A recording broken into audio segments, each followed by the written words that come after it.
business at this time? Please state your name and where you're from, please, for the record. Kathleen Lear, and I'm off Stoney Creek Road in Jimthorpe. And we're all together. Would you have comments? Dad, are you gonna wanna comment? This is Ralph Clark, also on Stoney Creek Road. Okay. Ann Clark, also on Stoney Creek Road. This is Jenny Diaz, Jenny Diaz Stoney Creek Road. and Joseph Berneri. Okay.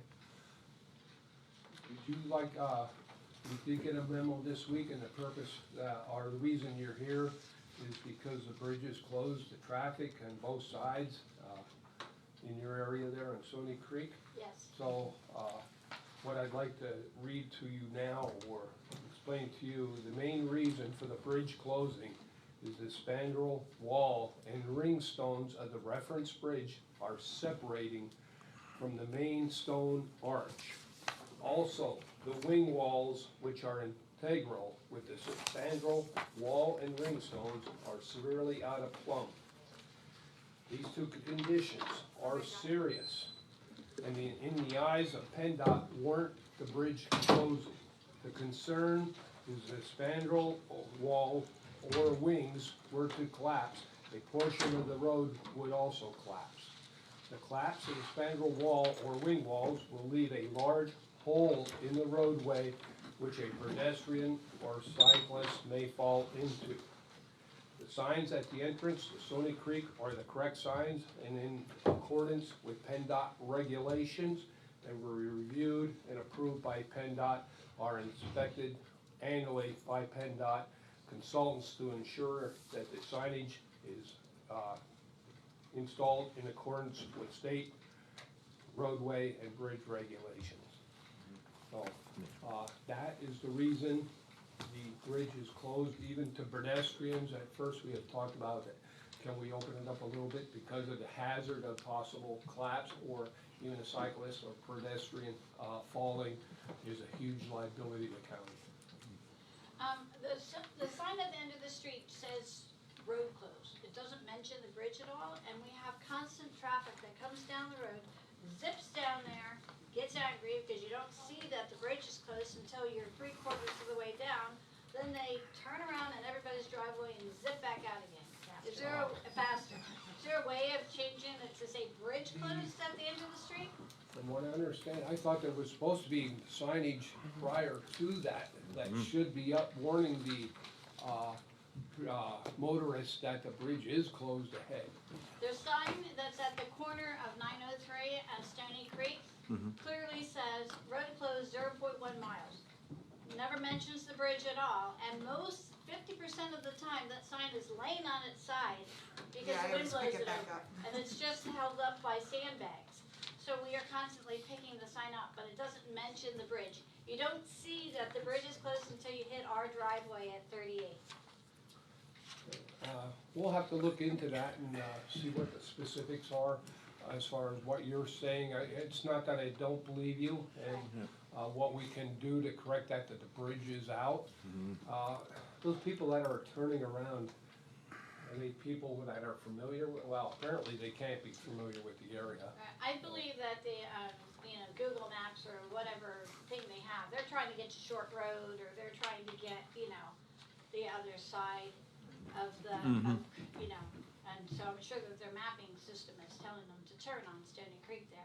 It's not updated on any Yeah, mapping it's not. system. If you use any kind of, if you have TomTom navigation, you use Google, anything like that, it does not show that it's closed at all. I was told it's because the bridge was supposed to be like a temporary thing, so it wasn't like put into the system for navigations, that it is completely closed and not passable. This is Barbara. Barbara lives on the end of the street, and Barbara has the children that come across that bridge to get to their school bus. Yeah, my daughter, like 2 weeks ago, she had fell going over. It was raining that morning.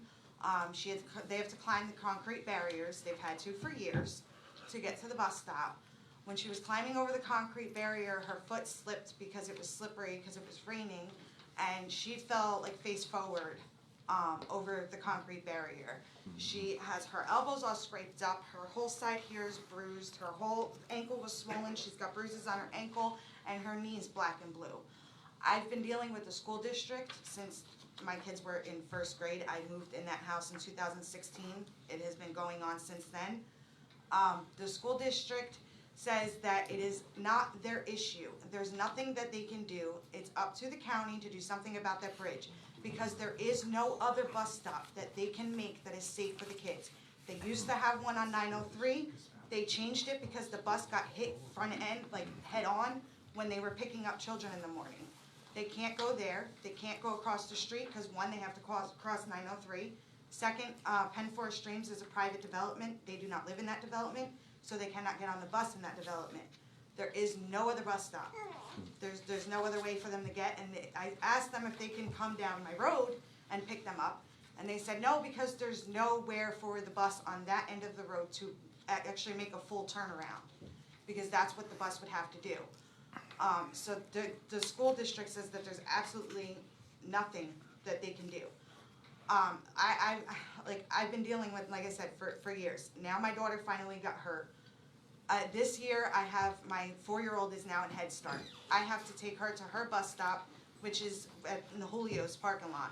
Her bus comes at like the same time as my other children's. I cannot be in 2 different spots at one time. I've had to stop working and stay home during the winter because I have to physically drive my kids to the bus stop and be there to drive them, because they can't even in the wintertime get over there, because when they come and plow the road, they plow it to the top of the hill there before the bridge, and it's a big, like it's a mound of ice and snow that takes until end of April, beginning of May most times, for it all to actually melt and the kids be able to go down there without slipping on ice. This year, like I said, I have 2 different bus stops to be at the same time. I'm not gonna be able to do it. And it's ridiculous that they have to go over this. Now, my daughter fell. I don't want them, to get hurt, maybe even worse the next time. I have pictures of her injuries on my phone, and I also have a letter from the school nurse. Because when she got to school, she had to immediately go to the school nurse because her arm was bleeding and she needed it bandaged. So I had the nurse write me a school note, saying that she has to be seen right away for the injuries of trying to get to the bus stop. And what if next time she breaks her foot? Barb, we did reach out to John Rashevsky, the school superintendent. Yes, I have many times. All right, well, we put our kind of weight behind that, and this past week, we communicated with him. I know he is looking into it. I don't know what the resolution is, but we see it a concern, a liability on everyone's part, that, children are having to basically run an obstacle course in order to get to the school bus, and it's a very unsafe condition. And I think when I got, I think it was Mrs. Lear had called me, and I did call her back, but I wanted to give her a little bit of information that I found, and I thought maybe we could work something out, even if a pedestrian, that the pedestrians go. In fact, we looked at it, how it could be diverted, and the bridge is just too dangerous, and then our alternate to it, and we wanted to contact the bus company, that could they pick the children up there. Now they're saying, I'll tell you what, there's nobody could turn around down there. Because when you had called me the next day, we went up and looked at it. We had a car, and you have a heck of a time turning around there with a car.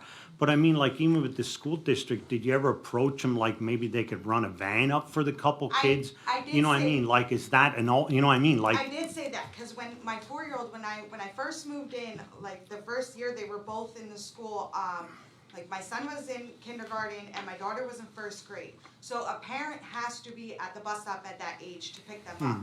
And the problem is at the time, I had gotten into a car accident. I was 6 months pregnant with a broken foot. And I told them, I cannot get down there and climb a barrier with a broken foot pregnant. I can't do this. So I can't go pick them up at the bus stop.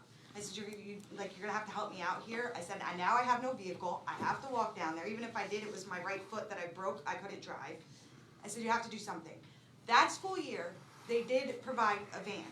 At the end of the school year, once my cast and everything was healed, they said, listen, you're not injured no more. It's time for you to get a car. There's no reason for them to have a van anymore. They're not disabled. They don't need the van. And next year, they have to go to the bus stop. We are not sending the van. I was like, are you kidding? Like, I was like, they still have the issue of climbing the barriers down there though. And they said, well, that's a township issue, that's not our issue. Can I speak? So your name? Ralph again? Clark. I own property on one side of the bridge, my daughter owns property on the other side of the bridge. So, we're kind of playing games here a little bit. Where all the pedestrians are going across the bridge. We're just having to climb it. There's people going over the bridge every day. It's a kind of a game we're playing here. All we're doing is making it more difficult for us to walk across the bridge. Now, if you could put just a barrier across, so only walking through it would solve the problem. And that's what we need. The bridge is not gonna fall down on its own. I mean, that's overstating the real condition of the bridge. I've been across that bridge a couple years ago with my RV. Other people go across the bridge with their things. So I think we're kind of blowing up a situation here which is kind of doesn't make sense. There's no common sense here. People are gonna go across the bridge. The other option is to take the bridge down. If the bridge is that dangerous, if a person standing on that bridge is gonna collapse the bridge, take the bridge down. Because now the liability is on our property that spans the bridge for the bridge to collapse on our property into the street. And the only other alternative is for the kids to walk up 903 and around down the shore road. About a mile. Which, yeah, it makes it like almost a mile of a walk.